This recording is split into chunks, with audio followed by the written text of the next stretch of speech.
Netra,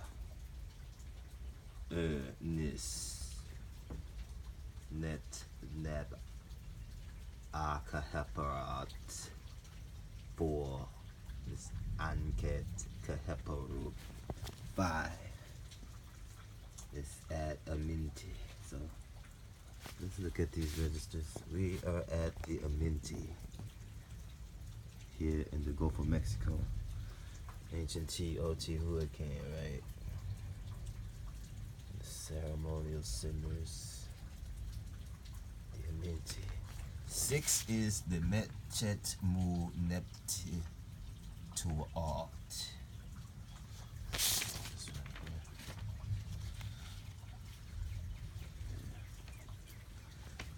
Alright, let's focus on this right here. The one good man right here. And the 5-headed serpent right there. See that right there? This is the 6th register of Amduat right here. And these 3 columns are 3 different periods. We don't know how many years yet. We'll figure it out. I think these are dynasties or registers or houses of the people who ruled in that time over each little region.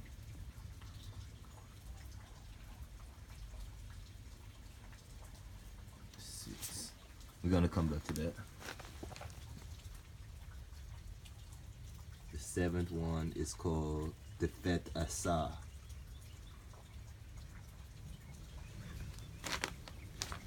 The 8th is Tevat Neteros.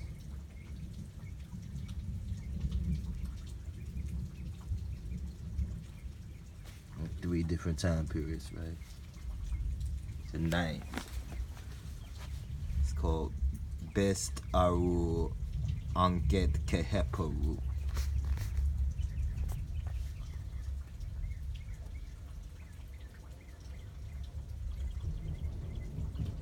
The 10th register. The Metet Kwa Chebu. Metet Kwa Chebu. Chebu. 11. The re-in quiret apt ha kahatu. Let's say it again. Re-in quiret apt kahatu. And the 12th is called Fin Netaru.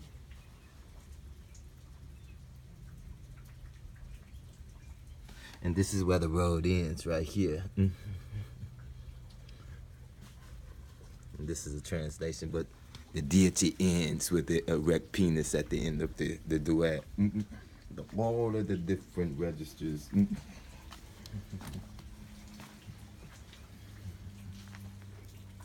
At the end, he has an erect phallus. In the end of all these things, sitting back. I guess that's where I'm at right now.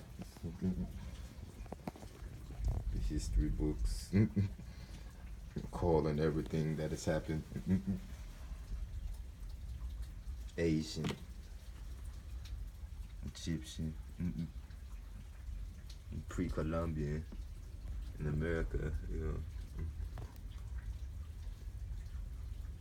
So the America's pre-Columbian era is Asian, Afro-Asiatic, the Egyptian, Asians, and the pre-Columbians.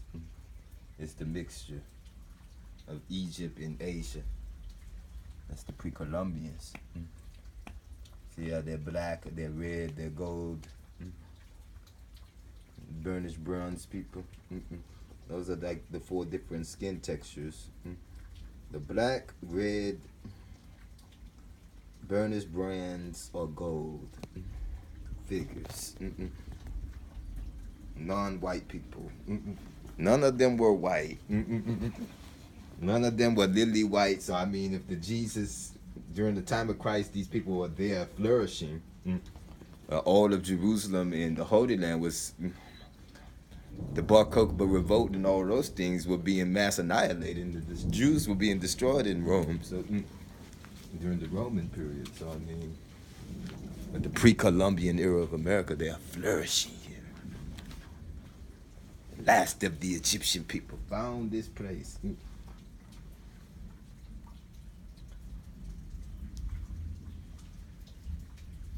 I had found some pre-Columbian king that looked just exactly like Nectadambo, that looked like Necho the Second, who is mentioned in the Bible. Necho's the second. So Necho the Second is mentioned in the Bible, in the Book of Kings. And Necho is like, what period is it? Necho,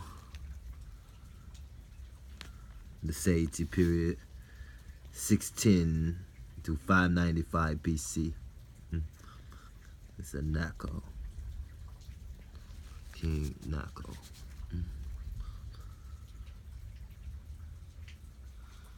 It's mentioned in the Bible. He is a king who could have been here already in the Amenti ruling. What we call the Amenti, which is Mexico. So, at Teotihuacan, he was with the Teotihuacanos, world reformed Egyptians. The pyramid of the sun, the pyramid of the moon, this Quetzalcoatl thing. So Teotihuacan, I say, is the event in the Tuat of the Egyptian world map on hieroglyphs. And I got a Rosetta Stone program going on in Mexico to decipher all of the solar temples, because I'm a solar person, solar creature. The solar history for the NegusPedia, the NegusPedia Negranica for the niggas. Go for Mexico empires, the Negadas. Pre-Columbian era of America.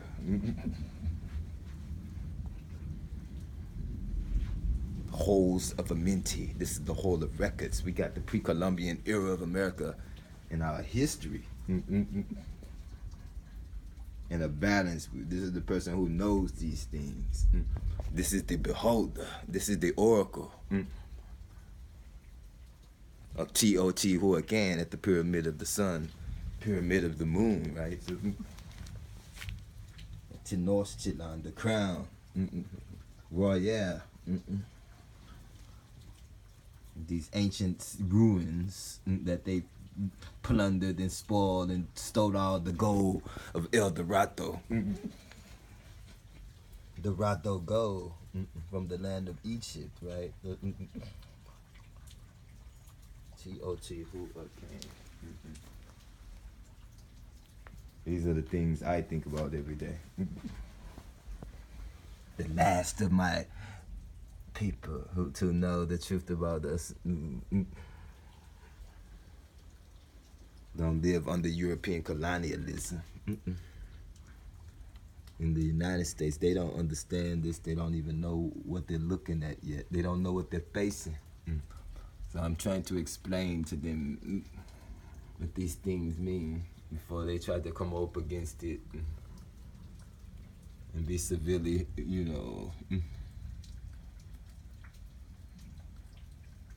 rebuked by the gods.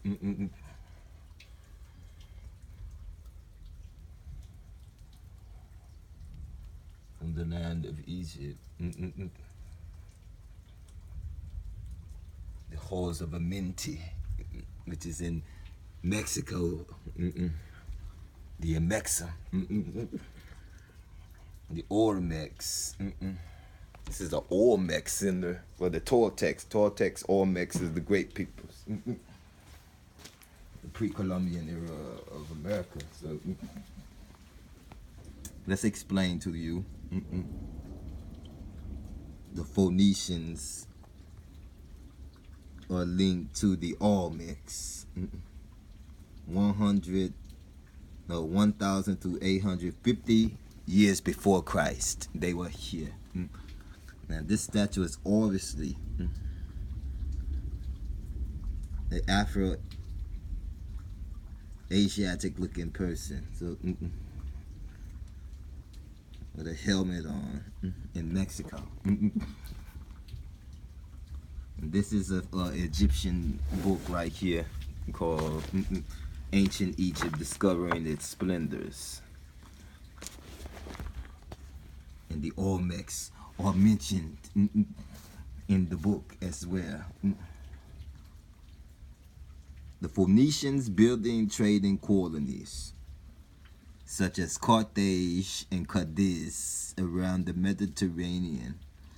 Their script is adopted by the Greeks in turn to find its way into our alphabet today. David makes Jerusalem his capital. They say his successor is Solomon, builds the temple, and ancestor worship with elaborate ritual reaches a peak in China. Ancestor worship. Etruscans settle in Italy. Crete and Greece endure a period of darkness, accompanied by major migrations, and platforms of earth or stone for use as ceremonial centers are built in Mexico and Peru. The Adena culture with elaborate burial centers in Ohio Valley. The Olmecs period of them reigning over Mexico, 1,000 to 850 years before Christ. That's what it says. The Nubians from Cush under King p3a conquer Egypt. Kushite rule ends with Assyrian conquest and the sack of Memphis and Thebes. The Saite dynasty reunites Egypt and rebuilds its power and prestige, but Pharaoh Necho II attempts to regain its empire is defeated by Nebuchadnezzar II. The Iron Age and Camel reach Egypt in this period. Mentuhotep has a long tenure as a powerful governor of Upper Egypt. Assyria reaches its pinnacle. Nimrud, one of its capitals, is rebuilt, but fall of the capital at Nineveh in 612 BC topples the nation. Mounted Scythians raid from their Black Sea home, join with Medes to bring down Assyria. So Assyria was defeated by the white people of the north, the Scythians, who are mentioned in Herodotus history in 612 BC at Nineveh, which is modern-day Iraq, okay? In Iraq, that's why the white people wants to fight against the wars in Iraq and Afghanistan, is because of the historical enmity that they have from Scythia, the north of the Black Sea, from their homes, joined with the Medes to bring down Assyria. Babylon climbs again into importance as an empire. So the Scythians, they became the conquerors of Babylon, okay? Now, West Babylon is what we call the Empire State and where the Statue of Liberty is seated. She is Babylon of the West. You know, she is the wealthy city of the world, the wealthiest place on the earth, the rich of the many waters. All the merchant ships come around her. She is the lady of the mysteries of the sea. To be like a